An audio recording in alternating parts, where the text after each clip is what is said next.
Kansas Democrats are rallying behind Vice President Kamala Harris after Biden's decision to drop out of the presidential race. Delegates voted to endorse Harris today as she works to rake in the delegates ahead of the convention next month. Today, I spoke with some key players in that decision and a political expert to break down where things stand for the party as they navigate the unknown. President Biden's decision to step out of the race and endorse his VP still leaves things in limbo for the party.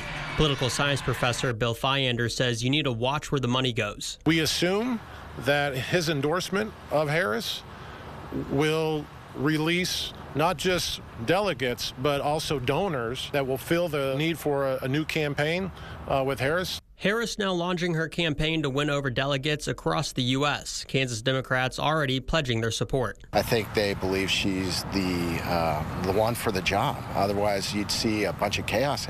And I'm not really seeing that. I'm seeing inside the party a unified message that she's going to be the nominee.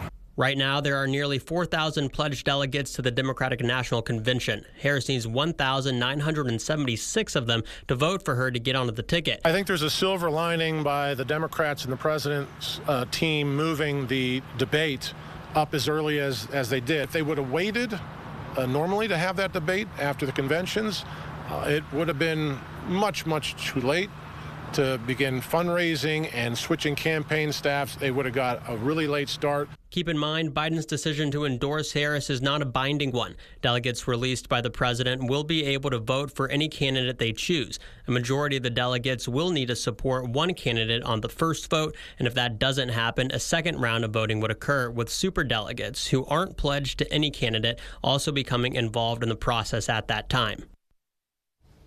Once a candidate secures a majority of the delegate votes, they will become the nominee. The Democratic National Convention is less than a month away. That's on August 19th.